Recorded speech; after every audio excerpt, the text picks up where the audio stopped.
So now that we're coming towards the end of summer and people are returning to work after their break and all the children are heading back to school, I thought it would be a good idea to look at some seasonal opportunities for good PR, and where better to start at this time of year than with back to school.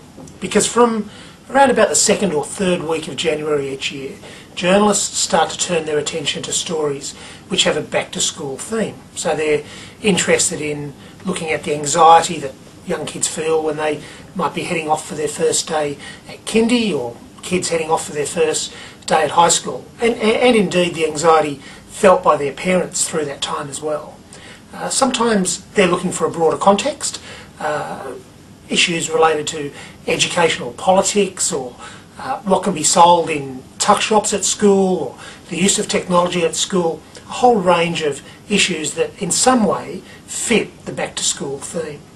And there's a group called the Shepherd Centre in Sydney that provide programs for hearing impaired children. They try and get them back into mainstream schools, and they play their back to school card beautifully. The Shepherd Centre has helped Elle ever since her hearing problem was diagnosed. It's here she learned to talk like any other 5-year-old child, preparing for her first day at school. Not just the speech side of it, but school skills and to fit in with, you know, other children. With them attending mainstream schools, it provides them with every opportunity that every other child would have that just wasn't possible 20 years ago, even 10 years ago. And what about nutrition? I mean, nutrition is a huge area of interest for journalists, and a lot of stories and controversy around what gets sold in schools and the troubles that mums have trying to get their kids to eat healthy while at school. So if you've got a really good product and a good solution for healthy nutrition at school, clearly January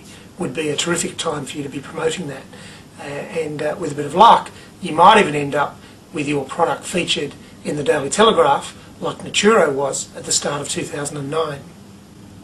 And it doesn't stop with back to school. January is a terrific time to be running stories about New Year's resolutions. And indeed, as January unfolds, a bit later in that month, perhaps about failed resolutions as well. So products that fit really well from a seasonal perspective into this category are things like weight loss products, smoking cessation, and perhaps even gym memberships as well. So seasonal opportunities can provide a natural backdrop to your efforts to try to get editorial interest in your products or your services, because there are different times of the year where journalists are looking specifically for certain types of things to fit their stories. And it may not always play out exactly how you like it, but the reality is, for you to take advantage of those seasonal opportunities, you need to be out there as a player competing in the media marketplace. Do you have a product perhaps which fits the bill for a really good back to school story for next year?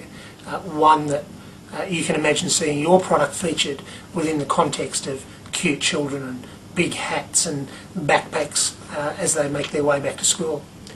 And if it's not a back to school story, perhaps there are other seasonal opportunities for your products and themes, whether it's Valentine's Day, the first day of winter for cough and cold products, the first day of spring for allergy products. There's a whole range of opportunities through the year, and when it comes time to be setting your PR strategy for the next year, you should be thinking about the kind of value that you might be able to get from those seasonal opportunities. So if you want to find out a bit more about any of the projects we've talked about in this blog, go to palin.com.au, or if you want to email me directly, my email is down the bottom of the screen.